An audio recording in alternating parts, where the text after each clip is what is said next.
Hello, thank you guys for joining me today and celebrating the launch of my first collection of short stories, Catching Lightning. This is a collection of 28 fantasy and science fiction stories.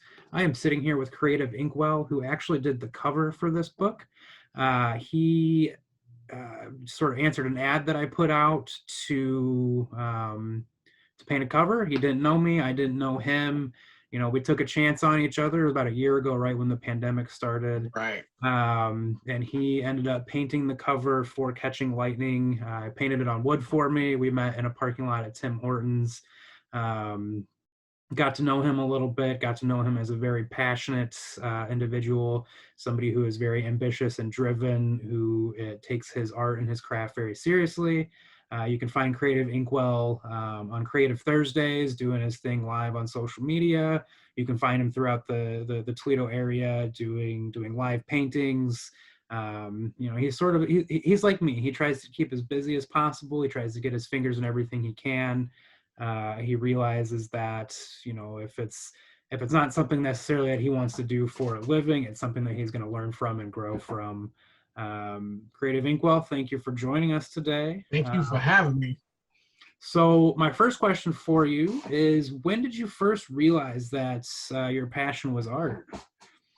Um, Let me see. Ooh, okay, okay, I got it. So, well, my junior year, I uh, took this picture out that I tried to draw my freshman year, and I had this conversation with my class, with myself in my head, and I said, if I can draw this, then this is about to be it.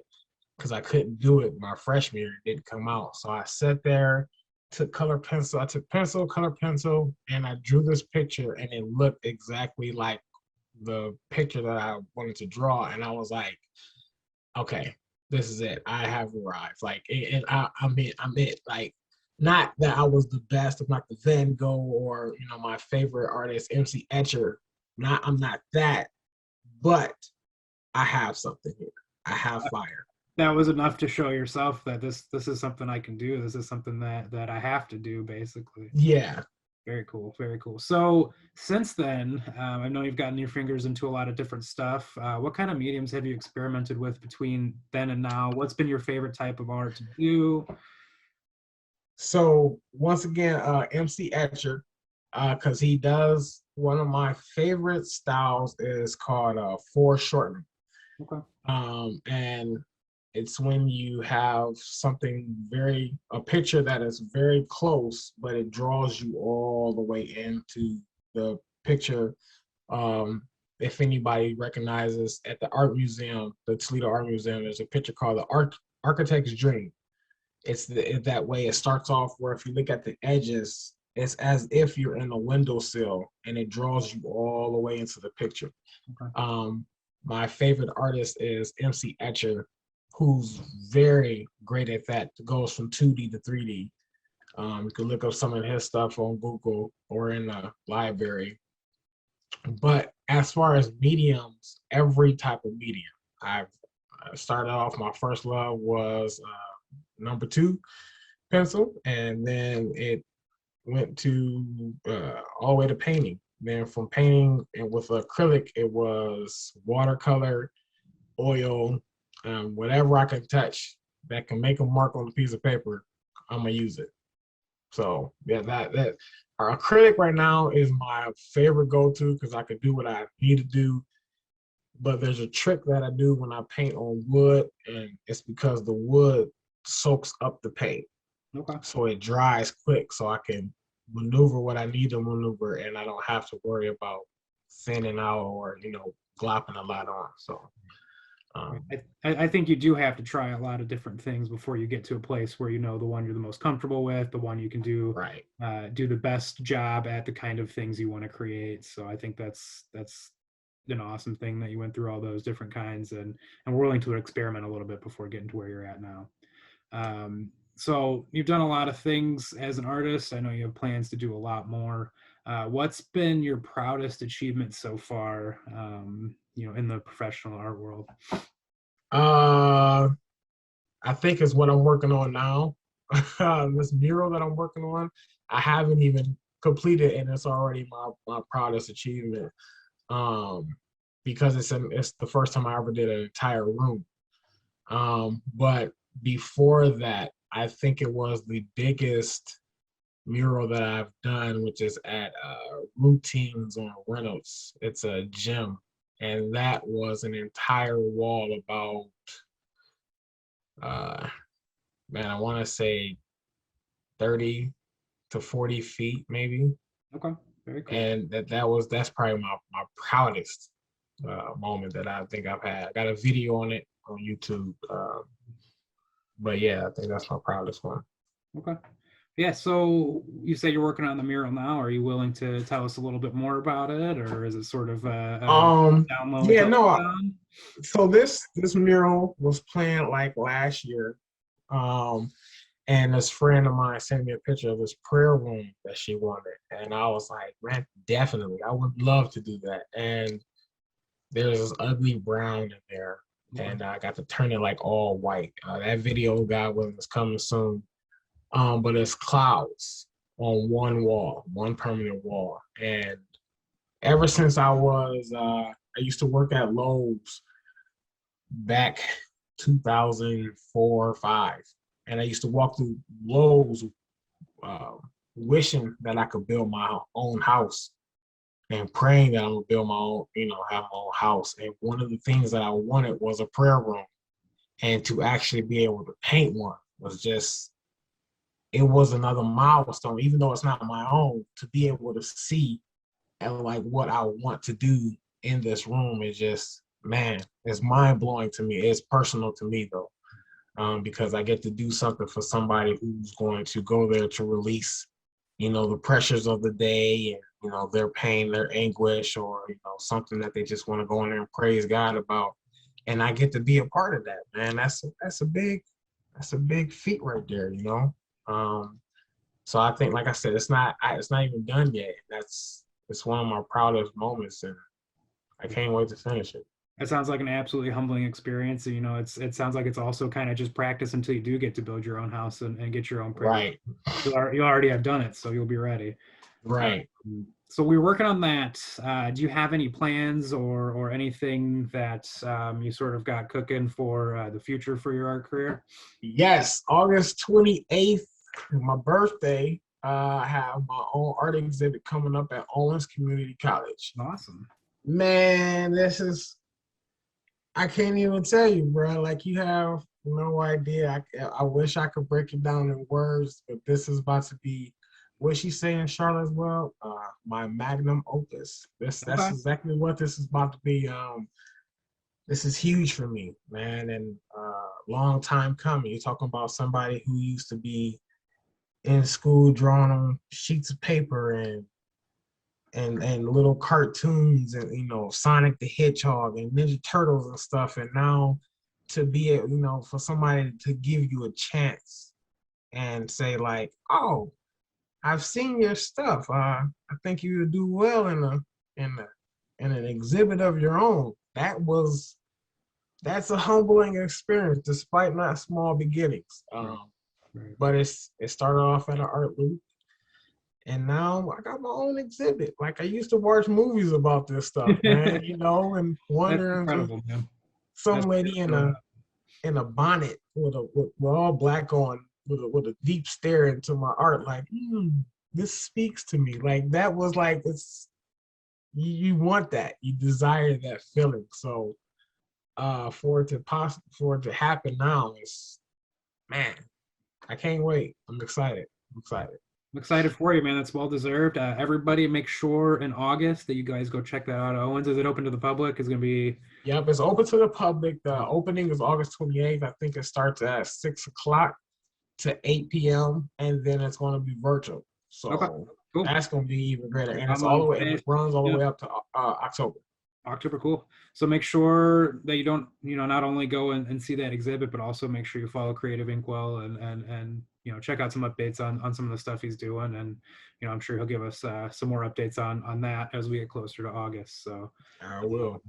so you did the cover for Catching Lightning. Everybody who's probably watching this has probably seen it 100 times because I've been posting it 50 like million crazy times. all over the place.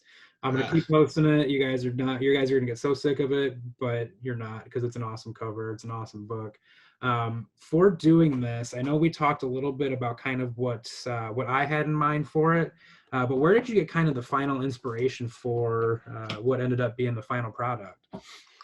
okay, so Frankenstein. Mhm. Um, I when you told me what it was, like I'm all in the fantasy. I grew up. I think one of my first fantasy movies was Willow. Um, and then anything from there, man, the Lord of the Rings to anything like that is just it's mind blowing. Frankenstein was never really a scary movie to me. It was science, and I used to just be a diehard science fan, and the inspiration from that. I think you said that you went. What was it? 1960. What was Yeah, that? somewhere back then. Yeah. Yeah, and when I looked at the outfits, and all I could think about were just like I'm a. This might sound funny to some people, but I'm a big fan of Downton Abbey.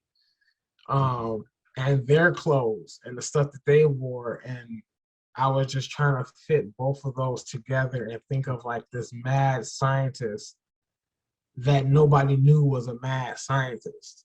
So that for the first picture that I sent you, the little sketch of the guy holding the bottle, um, I was trying to think of like how can I just make this like come alive even more and take away because I with books you want people to imagine the character.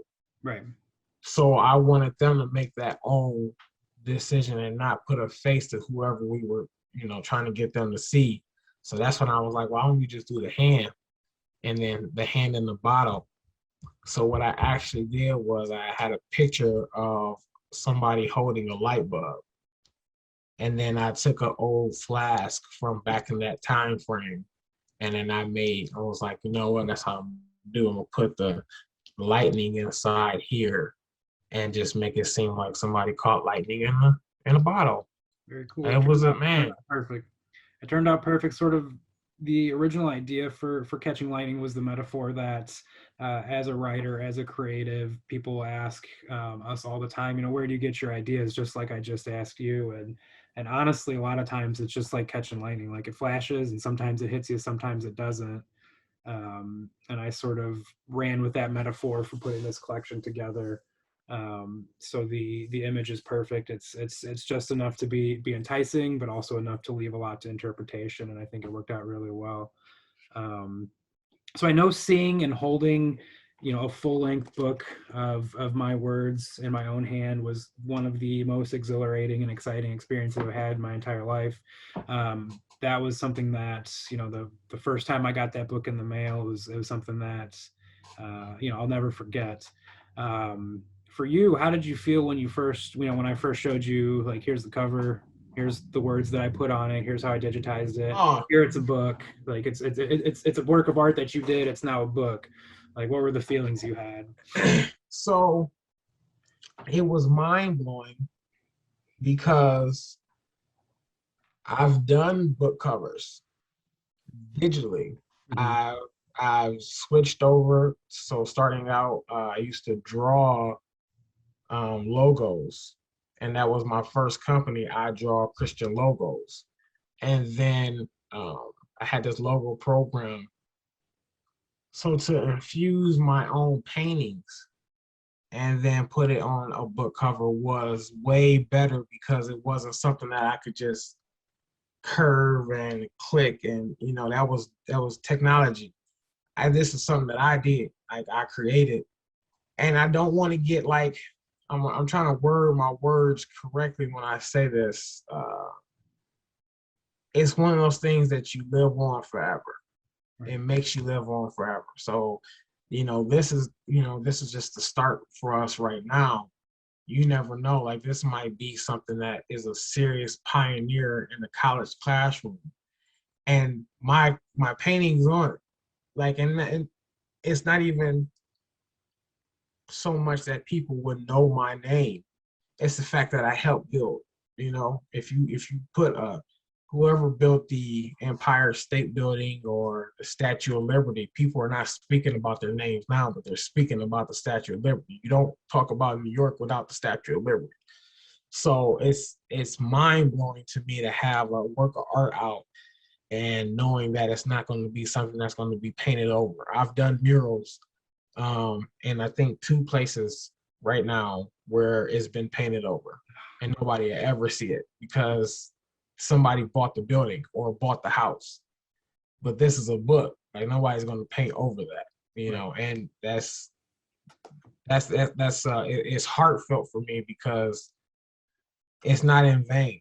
It's one of those things, where like we were talking about before, when you get up at 4 o'clock in the morning and you're studying or you're doing your craft, you're just hoping like I'm not up here at 4 o'clock in the morning painting or practicing for nothing. Right.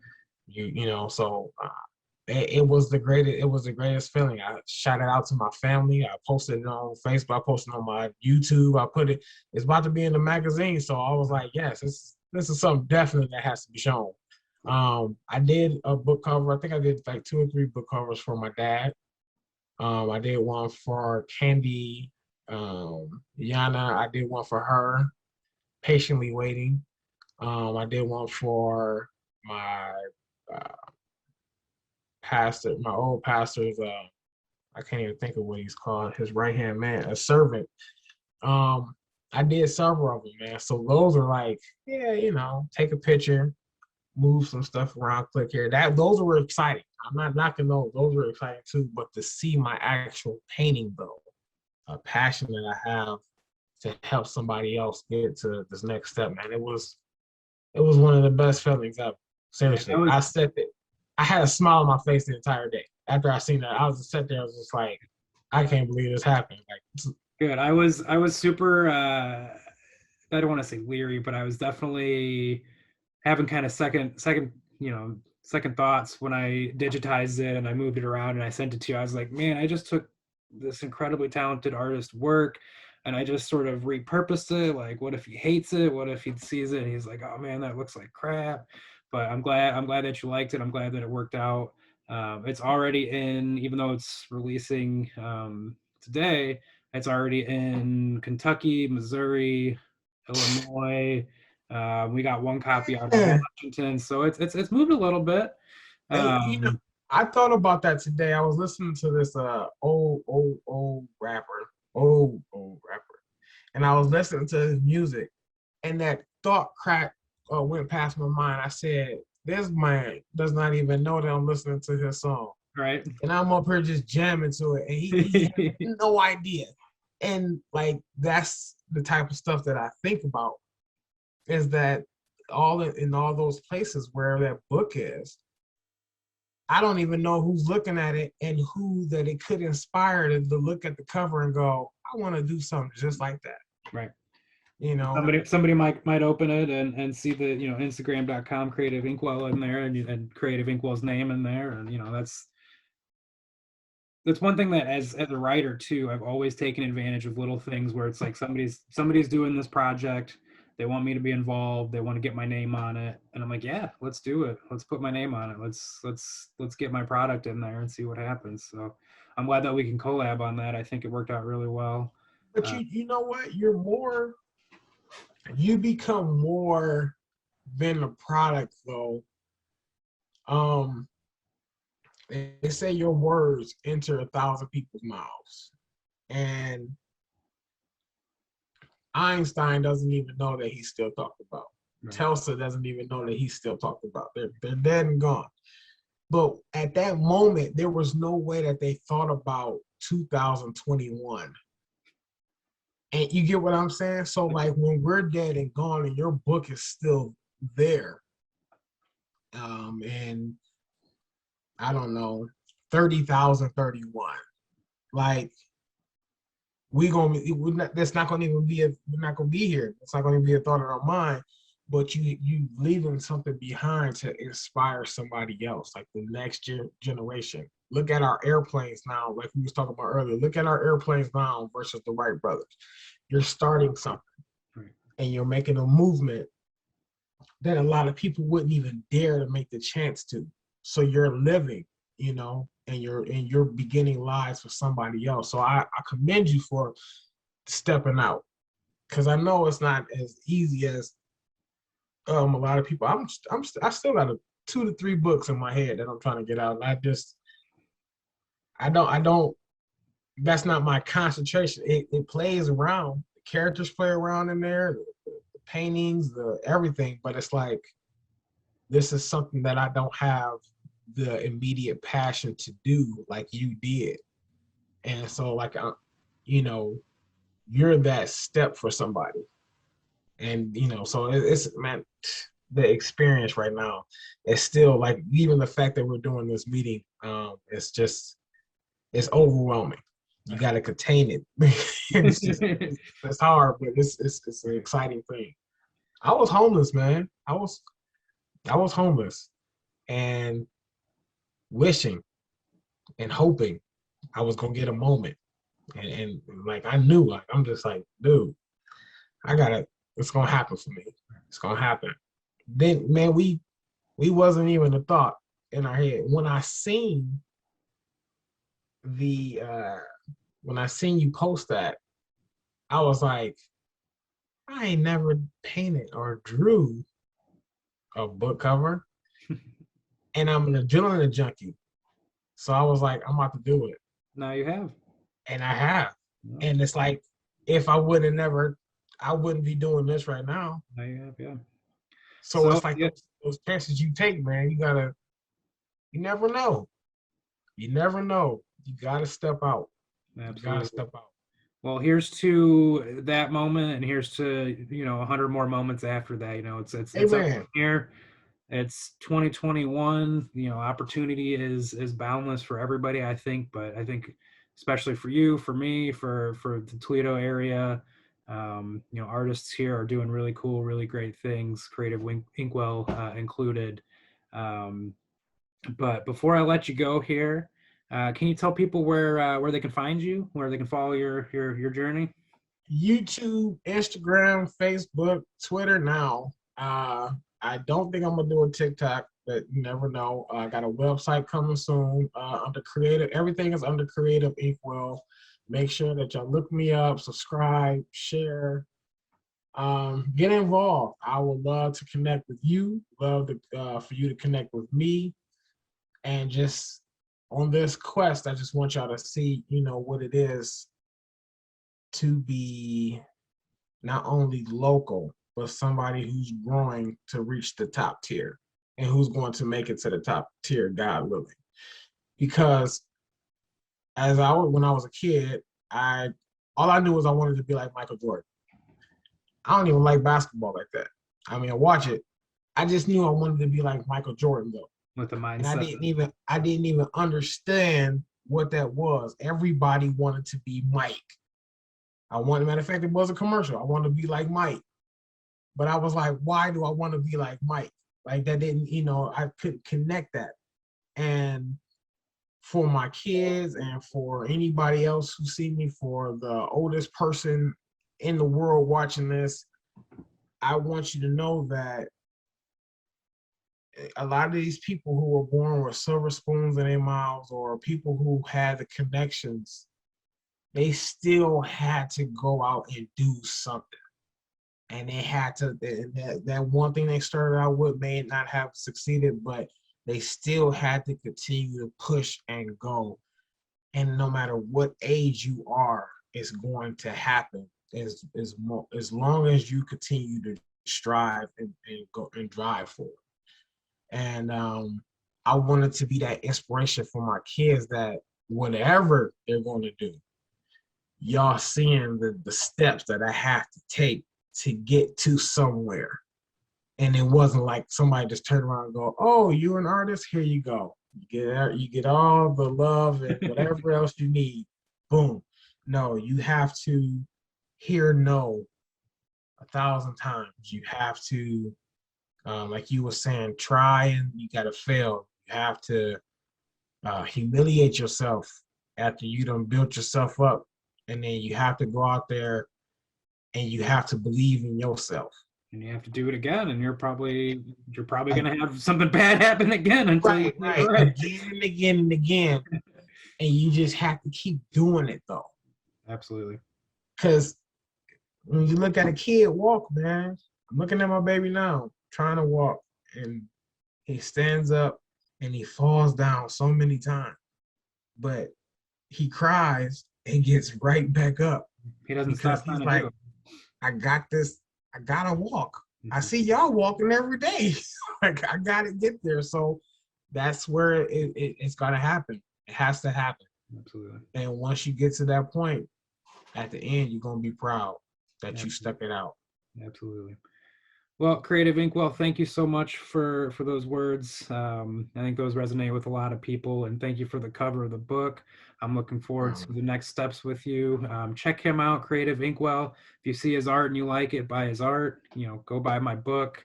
Join us Yes. here for some more stuff for this book launch, and have a great day, everybody. Thank you for having me. Thanks for being here.